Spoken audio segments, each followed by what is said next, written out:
Bismillahirrahmanirrahim. My name is Muhammad Ziyad Nayyar and I'll be your course instructor for research methods. Let's start by the course outline. Course code is 626, title Research Methods for MS Computer Science, Semester Spring 2020. These are the faculty details. I've already told you my name and the brief course description is here. I'll elaborate this brief course description by going through it. This is a 1-credit course on research methods compulsory for research thesis in computer science, which means that a student who wants to opt research thesis, basically उसके लिए HEC ने एक criteria define किया है जिसमें उसको पहले 8 courses यानी कि 8 multiply by 3 24 credit hour courses study करने हैं। उसके साथ 1 क्रेडिट आवर का ये कंपल्सरी रिसर्च मेथड्स का कोर्स स्टडी करना है। फिर वो एलिजिबल है रिसर्च थीसिस के लिए जो कि 6 क्रेडिट आवर्स का होता है। This course will have 15 classes of 50 minutes each and 1 class per week will be scheduled. So जैसा आपको पता है कि 30 क्लासेस रेगुलर कोर्स के लिए होती हैं जो 3 क्रेडिट आवर्स का होता है और हर क्लास की लेंथ ऑलमोस्ट 90 मिनट्स होती है। तो उसकी अगर प्रोपोर्शन आप करें 1 क्रेडिट आवर की फॉर्म में तो this will conclude as 15 classes of 50 minutes each. तो इस तरह से हम इसको लेके चलेंगे। The course will discuss qualitative, quantitative, computational, theoretical and experimental research paradigms. ये एक बड़ी लंबी और शायद दकीक लाइन लगी हो आपको जिसमें डिफरेंट तरह की रिसर्च की तरफ इशारा किया गया है। क्वालिटेटिव रिसर्च मैं I would discuss little and detail में हम इसमें इंशाल्लाह स्टडी करेंगे। क्वालिटेटिव रिसर्च जो है वो डेफिनेटली क्वेश्चंस की फॉर्म में होती है, सर्वेज की फॉर्म में होती है, जिसमें आप किसी चीज़ को क्वालिटेटिवली जज कर रहे होते हैं कि आपने ये क्यों सिलेक्ट किया, कैसे सिलेक्ट किया, उसके लिए क्या क्राइटेरिया था। मैं आपको उसकी एग्जांपल देता हूँ।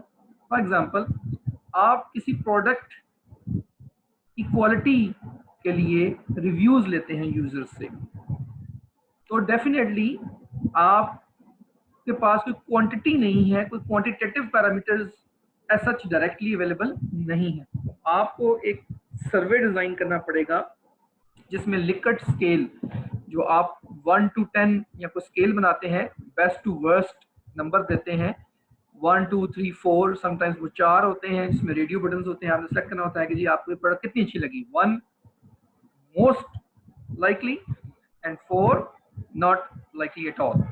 तो इस तरह से आप उसका कोई सर्वे बनाते हैं। दैट मीन्स ये क्या है, एक क्वालिटेटिव रिसर्च की example. When we talk about the quantitative research, तो quantitative research में डेफिनेटली जैसा कि नाम से शो हो रहा है कि क्वांटिटीज आएंगी, इसमें मैथमेटिक्स होगा, इसमें हिसाब किताब होगा। इसकी मैं आपको एग्जांपल देता हूँ कंप्यूटर साइंस से। फॉर एग्जांपल आप किसी भी फाइल को ट्रांसफर करते हैं तो उसके लिए कुछ बैंडविड्थ रिक्वायर्ड है एक कंप्यूटर से दूसरे कंप्यूटर तक के लिए, और बैंडविड्थ के अलावा आपके पास उसका फाइल का साइज होगा, कुछ टाइम लगेगा उस अकॉर्डिंग टू दैट बैंडविड्थ उसको ट्रांसफर होने में, जो कि ट्रांसफर टाइम कहलाएगा। तो ये क्या है, सारी ये आपके पास क्या आ रही है, सारी क्वांटिटीज आ रही हैं। तो इस तरह की एग्जांपल्स जो है वो क्वांटिटेटिव रिसर्च में होंगे। कंप्यूटेशनल डेफिनेटली आप चूंकि कंप्यूटर साइंस से रेलिवेंट हैं स्टूडेंट्स सारे, तो आप कंप्यूटेशनल जो है रिसर्च को फॉलो करेंगे जिसमें कुछ ना कुछ हम कंप्यूट करेंगे, विच मीन्स कि कंप्यूट करना, एवेल्युएट करना, फॉर्मुलेट करना, कि हम कोई ना कोई प्रॉब्लम जो है कंप्यूटर साइंस से रेलिवेंट उसको हम कंप्यूट करेंगे, उसका मैथमेटिकल मॉडल फॉर्म करेंगे और फिर हम उसमें आइट्रेशंस करेंगे और रिजल्ट्स जनरेट करेंगे। इसके बाद आ गई आपकी थ्योरेटिकल रिसर्च।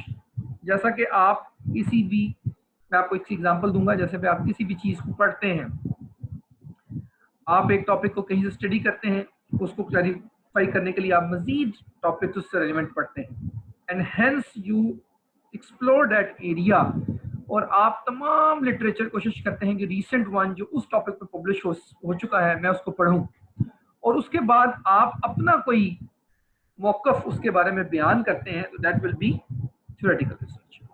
एक्सपेरिमेंटल रिसर्च जो है डेफिनेटली जैसा कि नाम से जाहिर है कि इसमें क्या होंगे, एक्सपेरिमेंट्स होंगे, लेबोरेटरी के एक्सपेरिमेंट्स होंगे, रियल टाइम एक्सपेरिमेंट्स होंगे, सिमुलेशंस हो सकती हैं, एमुलेशंस हो सकती हैं, और उसको आप प्रॉपर डिजाइन करेंगे उनके यूज केसेस कि कैसे वो आपने एग्जीक्यूट करने हैं, क्या पैरामीटर्स हैं जिसमें जो आप अंडर ऑब्जर्वेशन रखेंगे। तो ये एक्सपेरिमेंटल रिसर्च इसको कवर करेंगे। Further the course will also discuss the selection of research topics, कि आपको कोई ना कोई एक रिसर्च टॉपिक जो है आपने चूज करना है डेफिनेटली, तो हम आपको लीड करेंगे टूवर्ड्स अपने टॉपिक को डिसाइड करने के लिए। Devising research question, research questions क्या है, या रिसर्च क्वेश्चन क्या है मेन जो आपका होगा कि आप क्या करेंगे उस रिसर्च में, आप क्या करने जा रहे हैं, कौन सा प्रॉब्लम है जो आपने एवेलुएट किया है और आप उसको कैसे सॉल्व करेंगे। इसके बाद है जी प्लानिंग रिसर्च, कि रिसर्च को प्लान कैसे करेंगे। रिसर्च की डिफरेंट एक्टिविटीज हैं, जिस तरह से आपने सॉफ्टवेयर डेवलपमेंट लाइफ साइकिल पढ़ा होगा कि आप रिक्वायरमेंट्स गैदर करते हैं, फिर उसके बाद आप डिजाइन करते हैं, कोड करते हैं, डिप्लॉय करते हैं।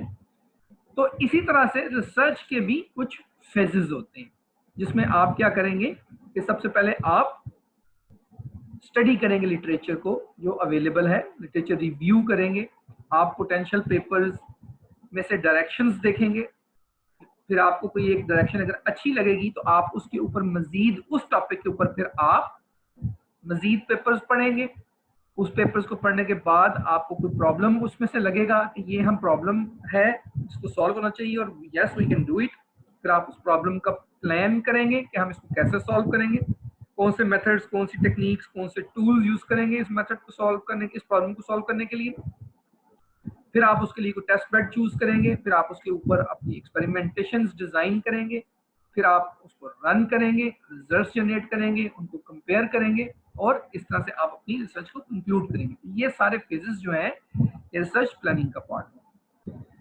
सिंथेसाइजिंग ब्रॉडर थ्योरीज, आप जो मेन जो बड़ी थ्योरीज हैं, यानी कि आप किसी अम्ब्रेला के नीचे काम कर रहे होंगे तो आप उनमें सिनर्जी क्रिएट करने की कोशिश करेंगे, उनके अंदर इंटरलिंकिंग तलाश करेंगे कि एक थ्योरी दूसरी थ्योरी से कैसे मिलती है, लीड इन चीजें कैसे होती हैं। तो उसमें आप ब्रॉडर सेंस में जो है डिफरेंट थ्योरीज को सिंथेसाइज कर रहे होंगे। Significant reading, definitely research without reading is nothing, कि आपके एनवायरनमेंट में आजकल क्या अपडेट्स हैं, क्या चल रहा है, उससे आपको इन टच रहना, इन्वॉल्व रहना इंतहाई ज़रूरी है। और जब आप रिसर्च मेथड्स की बात करते हैं या रिसर्च करने की बात करते हैं, तो उसमें ये बहुत ज़्यादा सिग्निफिकेंट है फैक्टर रीडिंग का। रिव्यूइंग, रीडिंग और रिव्यूइंग में क्या फ़र्क होगा। रीडिंग, आप एक चीज़ को रीड करते हैं जस्ट फॉर द इंफॉर्मेशन से। रिव्यूइंग इज समवट डिफरेंट, कि आप उसको, अब क्रिटिकल क्वेश्चंस आपके माइंड में है, क्या, क्यों, कैसे, उनके आंसर्स को तलाश करने के लिए आप क्या करते हैं, रिव्यू करते हैं। आप किसी प्रॉब्लम के सॉल्यूशन को जब ढूंढते हैं तो आप डिफरेंट स्टडीज को तलाश करते हैं और देखते हैं कि क्या इसमें वो प्रॉब्लम का सॉल्यूशन मौजूद है। That is called reviewing. And writing will be required, definitely right फिर आपने करना है इस सारी समरी को, इस सारी रिपोर्ट को। डिफरेंट उसके फेजेस होते हैं, बाज़ जगहों पे आपने समरी प्रोड्यूस करनी है, बाज़ जगहों पे आपने लिटरेचर रिव्यू प्रोड्यूस करना होता है, बाज़ जगहों पे आपने रिपोर्ट प्रोड्यूस करनी है, एंड अल्टीमेटली आपने अपना रिसर्च थीसिस लिखना है। वेल, रीडिंग, रिव्यूइंग और राइटिंग के फेज में से as per my experience the most difficult one is writing phase. Difficult किस अंदाज से मैं कहूँगा, डेफिनेटली रीडिंग और रिव्यूइंग भी बहुत इंपॉर्टेंट फेजेस हैं, कि जब आपने रिसर्च स्टार्ट करना होता है तो ये डायरेक्शंस आपको सुपरवाइजर देता है। तो अगर आपका रीडिंग और रिव्यू बहुत अच्छा और स्ट्रांग नहीं होगा तो इट्स क्वाइट पॉसिबल कि आपकी रिसर्च जो है वो वीक प्रोड्यूस हो, वो चैलेंज हो सके या उसमें कोई फ्लॉज रह जाए। तो यस, डेफिनेटली ये भी बहुत इंपॉर्टेंट फैक्टर्स हैं। लेकिन writing is important from this perspective that you are selling your research now, कि आप लोगों को बता रहे हैं कि आपने क्या लिखा है। आपका लिखने का अंदाज मैटर करता है, आपकी वर्ड्स की सिलेक्शन मैटर करेगी। फिर आप कनेक्ट कैसे करते हैं चीज़ों को, क्यों कि आप मौजूद नहीं है वहां पर। अब आपका काम पढ़कर अगले ने अंदाजा करना है कि अच्छा आपने क्या किया है, which is the most difficult part. एक तो हमारे राइटिंग स्किल्स, चूंकि English is not a native language, तो हमने बहुत ज्यादा कभी लिखा नहीं है मिकदार में। तो थीसिस में डेफिनेटली जब हमें 50 और 100 पेजेस लिखने पड़ते हैं तो it becomes very difficult for us.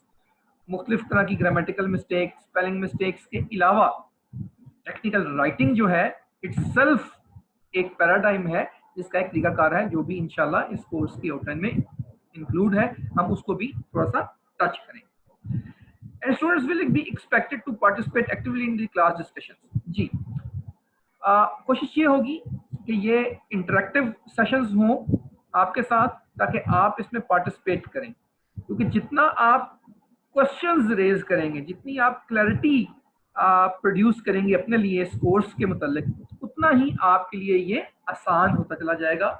और वंस आपने इसके फेजेस को समझ लिया तो उसके बाद आपके लिए कोई मुश्किल नहीं रहेगी रिसर्च को एग्जीक्यूट करना, क्योंकि the part which is difficult is कि आप स्टार्ट पर खड़े होकर एंड को देख रहे हो। जब आपको पता चल जाता है कि मैंने इस मुकाम से इस मुकाम तक जाना है और मैंने ये व्हीकल यूज करनी है, इतना किराया लगेगा, ये तरीकाकार होगा, तो फिर आपके लिए पहुंचना मुश्किल नहीं रहता। एड्रेस का आपको पता हो, मुश्किल तब तक होती है जब तक आप इन चीज़ों का नहीं पता होता कि एड्रेस क्या है, मैं वहां पर कैसे पहुंचूंगा, कौन सी व्हीकल अवेलेबल होगी, कहाँ से अवेलेबल होगी, फेयर कितना होगा। तो जब तक इन सवालों का जवाब नहीं मिल जाता तब तक ये चीज़ मुश्किल रहती है, जब मिल जाता है तो ये आसान हो जाती है। नेक्स्ट है to give an English presentation about their research topics and to write an article। अच्छा, particularly I have written the word English, although the presentation किसी भी मोड में होती है, लेकिन यहाँ पर इंग्लिश लिखने का मकसद ये था कि चूंकि हमने पढ़ना, जो लिटरेचर पढ़ना है वो इंग्लिश में पढ़ना है, जो मटेरियल हमने लिटरेचर रिव्यू में ऐड करना है वो इंग्लिश में करना है, जो हमने अपना समरी या हाइपोथेसिस प्रोड्यूस करना है वो इंग्लिश में करना है, और एट द एंड हमने अपना राइट अप भी थीसिस का इंग्लिश में करना है। That is why English is very important. और इसी वजह से मैंने यहाँ पर एम्फेसिस किया कि हम प्रेजेंटेशंस भी जो है वो ऑनलाइन जो है वो इंग्लिश में करेंगे, ताकि हमारा एक जो स्टेज फ्राइट और जो इंग्लिश बैरियर है वो जरा मिनिमाइज हो सके। अच्छा जी, course aims and learning outcomes में सबसे पहले है to inculcate a sense of research in students. अब सेंस रिसर्च की या सेंस रीडिंग की डिफरेंट तरह की सेंसेस हैं जो हमने अपने अंदर उजागर करनी है, हमने पावर करनी है अपने आप को, कि एक हमें रीडिंग का शौक कम है, आजकल की नौजवान नस्ल को हमें रीडिंग का शौक कम है। हम ज्यादातर विजुअल या जल्दी में स्प्रिंट्स, शॉर्टकट्स में चीजों को करने के आदी हैं। तो रीडिंग की सेंस को पहले हमने लेकर आना है कि एक रिसर्च पेपर जो है, क्योंकि एक नॉर्मल रीडिंग नहीं है, एक इंटरेस्टिंग कहानी, नॉवल, बुक, हर चीज को पढ़ने का अपना एक तरीकाकार है। इसी तरह से हम रिसर्च पेपर को पढ़ने का पहले तरीकाकार सीखेंगे, फिर हम ये देखेंगे कि हमने रिसर्च पेपर में से क्या वो इंग्रेडिएंट्स हैं जो ढूंढने हैं, क्या उसमें से वाइटल एलिमेंट्स होते हैं। नेक्स्ट है जी, to explore and highlight open research problems in a particular research area. अब उस रिसर्च के मुतालिक हम जो पेपर स्टडी करेंगे उसमें से कुछ ऐसे पेपर्स होंगे जिन्होंने अपनी फ्यूचर डायरेक्शन में कुछ ओपन प्रॉब्लम्स दिए होंगे जो कि अभी अनएड्रेस्ड हैं।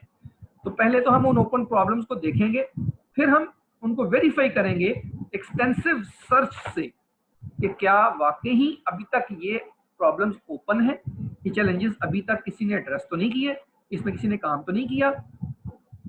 इसके बाद होंगी tips and guidelines for preparing the potential research problems for thesis.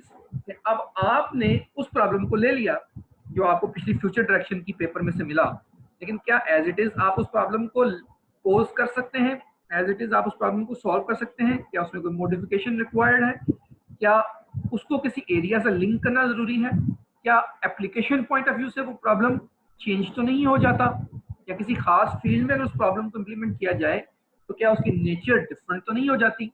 इस तरह की चीजों को हम एनालाइज करेंगे और फिर हम अपने लिए पोटेंशियल एक प्रॉब्लम डिवाइस करेंगे। रिसर्च मेथड्स की बुक है जी the basics by Nicholas Williams, which is very simple and easy to understand. That is available in digital form in e-library and I will share it with you as well. जी, topics जो हम cover करेंगे lecture wise उसका breakup कुछ इस तरह से है। इंट्रोडक्शन एंड कॉन्टेक्स्ट से हम इंशाल्लाह स्टार्ट करेंगे, फिर हम उसमें साइंटिफिक मेथड्स देखेंगे इन कंप्यूटर साइंस की। कंप्यूटर साइंस में कौन से साइंटिफिक मेथड्स यूज होते हैं रिसर्च को कंडक्ट करने के लिए। फिर रिसर्च की डिफरेंट टाइप्स को हम देखेंगे, basic and applied research, quantitative and qualitative research, सब मैंने आपसे भी जिक्र किया थोड़ा थोड़ा, थ्योरेटिकल एंड एक्सपेरिमेंटल रिसर्च, तो इनको हम डिटेल में देखेंगे। उसके बाद है जी एक्सप्लोरेटरी वर्सेस एक्सप्लेनेटरी रिसर्च। ये भी रिसर्च की टाइम है। एक्सप्लोरेटरी से मुराद डेफिनेटली आपको पता है एक्सप्लोर करना, एंड एक्सप्लेनेटरी किसी चीज को एक्सप्लेन करना। एक्सप्लोर करने में यूजुअली हम हॉरिजॉन्टल रिसर्च को लेते हैं कि हॉरिजॉन्टली क्या आप डिफरेंट टॉपिक्स को भी एक्सप्लोर करते हैं। जब आप एक टॉपिक को पकड़कर उसकी डेप्थ में जाते हैं तो उसको हम एक्सप्लेनेटरी रिसर्च कहते हैं। रिसर्च पेपर रीडिंग, जैसे कि मैंने आपको कहा कि parts and what to look for, हमने क्या पेपर में से ढूंढना है, क्या हमें क्या इंपॉर्टेंट है हमारे लिए। References and their importance leading towards exploration of a particular issue. क्या आपके रिसर्च पेपर में डिफरेंट रेफरेंसेस दिए होते हैं, हम रेफरेंसेस को देखेंगे कि रेफरेंसेस क्या हैं, इनको कैसे साइट किया जाता है, और मजीद स्टडी करने के लिए किसी टॉपिक की वर्टिकल डेप्थ में जाने के लिए रिसर्च जो पेपर्स हैं जो रेफरेंसेस में ऐड होते हैं वो कैसे रोल प्ले करते हैं। Analysis and interpretation of quantitative and qualitative data. फिर हम डाटा, जैसे मैंने आपको एग्जांपल दी थी कि आपके पास दो तरह के अवेलेबल हैं, क्वांटिटेटिव एंड क्वालिटेटिव, कि आपने इन दोनों को कैसे जो है वो एग्जीक्यूट करना है, किस तरह से एनालिसिस होगा, रिजल्ट्स कैसे जनरेट होंगे, किसी भी चीज की वैल्यू से आप क्या इंटरप्रेट करेंगे कि ये क्या है, वैल्यू क्या बता रही है, क्या ये किसी चीज की इंप्रूवमेंट को बता रही है, किसी चीज की पावर को बता रही है, क्या बता रही है। तो हम ये सारा कुछ इसमें देखेंगे। लिटरेचर रिव्यू करेंगे हम, और रिसर्च एथिक्स एंड इंटेग्रिटी, जो कि बहुत इंपॉर्टेंट पार्ट है, जिसकी एक्सरसाइज हमें शुरू से एक्चुअली आदत नहीं होती। प्लेजिज्म और ये चीज़ें कि किसी के कंट्रीब्यूशन को अगर आपने यूज़ करना है तो उसको जो है आपने मेंशन करना है कि हम ये कंट्रीब्यूशन किसी और की है। तो इस तरह से हम इसमें ये देखेंगे। मिड टर्म फॉर्मल आपका एग्जामिनेशन होगा इंशाल्लाह। इसके बाद हम रिसर्च डिज़ाइन देखेंगे कि हमने अपना रिसर्च जो है उसको डिज़ाइन कैसे करना है। हमने कुछ पेपर स्टडी किए, कोई एक प्रॉब्लम ढूंढा, उसमें से उसको वर्टिकली देखा, उसकी डेप्थ में गए। उसके बाद अब हमने अपनी रिसर्च का डिज़ाइन करना है कि किस तरह से हम अपनी रिसर्च को कंडक्ट करेंगे, कौन से टूल्स टेक्निक्स यूज़ करेंगे, कौन सा ऑपरेटर्स यूज़ करेंगे, सिमुलेशन एमुलेशन एनवायरनमेंट क्या यूज़ करेंगे, कौन से पैरामीटर्स हमारे लिए इंपॉर्टेंट होंगे, ये सारा कुछ रिसर्च डिज़ाइन करेंगे। Technical writing, references and bibliographies को हम देखेंगे कि क्या स्टाइल है, टेक्निकल राइटिंग कैसे करते हैं, रेफरेंसेस कैसे देते हैं इस डॉक्यूमेंट में। इसमें हम वर्ड, माइक्रोसॉफ्ट वर्ड का बिल्ट इन रेफरेंसिंग मॉडल भी देख सकते हैं, एंड नोट का भी रेफरेंसिंग मॉडल देख सकते हैं। तो इस तरह से हम इन चीज़ों को एक्सप्लोर करेंगे। टॉपिक्स इन कंप्यूटर साइंस, अब हम डिफरेंट जो टॉपिक्स हैं वो कंप्यूटर साइंस में देखेंगे कि इमर्जिंग टॉपिक्स जो हैं वो कौन कौन से हैं। जिसका फॉर एग्जाम्पल हमारे पास मशीन लर्निंग है, डाटा साइंस का अल्टीमेट आ रहा है आगे जो तेरा है, उसके बाद आपका कंप्यूटर नेटवर्क्स है, आपके पास वेब इंजीनियरिंग है, माइनिंग है, इस तरह से कई चीजें आपके पास अवेलेबल है। उसमें से हम एरियाज को देखेंगे। Evaluation of a potential problem and proposal for solution. तो हम कोई एक प्रॉब्लम को, जो भी आपको, हर बच्चे स्टूडेंट अपनी एक प्रॉब्लम लेगा जो उसको इंटरेस्टिंग लगती है, उसका हम देखेंगे कि हम कैसे एक प्रपोजल पेश कर सकते हैं उसके सोल्यूशन के लिए। कुछ लेक्चर्स हम प्रेजेंटेशन स्किल्स और रिटर्न एंड ओरल पे आपके देंगे, क्योंकि ये बड़े इंपॉर्टेंट है, ज़रूरत है आपके लिए। टिप्स टू इंसान रिसर्च विजिबिलिटी, कि आपकी जो रिसर्च है उसको आपने विजिबल लोगों के लिए कैसे बनाना है, कि आपने काम किया या आप एक काम कर रहे हैं किसी प्रोजेक्ट पे, तो क्या आपने कैसे कोलैबोरेट करना है दूसरे ग्रुप्स के साथ, या आपके काम को कैसे दूसरे लोग देख सकते हैं, तो वो कौन कौन से फोरम्स हैं जो आपने यूज कर सकते हैं, उसके बात करेंगे। और फिर हम रिसर्च पेपर एक जो है वो लिखेंगे, जो हम स्टडी करेंगे, कुछ पेपर्स की सिलेक्शन करेंगे टॉपिक वाइज, उसके ऊपर आप एक छोटा सा रिसर्च पेपर प्रोड्यूस करेंगे। That can be a poster presentation paper, जो कि 2 सफ़ों का होता है, it can be a conference paper जो कि 6 सफ़ों का होता है। तो ये हम देखेंगे इंशाल्लाह कि हम इसको किस लेवल तक लेकर जाते हैं। फिर आपका फाइनल टर्म फॉर्मल जो है एग्जामिनेशन होगा। असेसमेंट के कुछ अभी तक जो क्राइटेरिया है ये मैंने मेंशन किया है। 3 से 4 जो है आपकी असाइनमेंट्स हैं।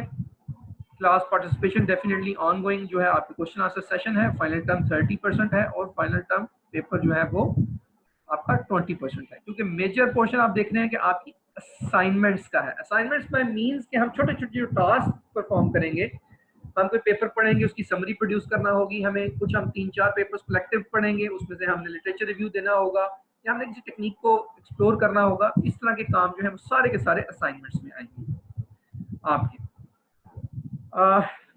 असाइनमेंट्स आपने ड्यू टाइम पे करना है। एकेडमिक ऑनेस्टी जो है विच इज़ वेरी इंपॉर्टेंट कि आपने कॉपी किसी का नहीं करना। प्लेजिज्म को आपने जो रेशो है defined by HEC that is 18%, वो आपने मलूज़ खातर रखनी है ताकि आप और अपना काम आपने करना।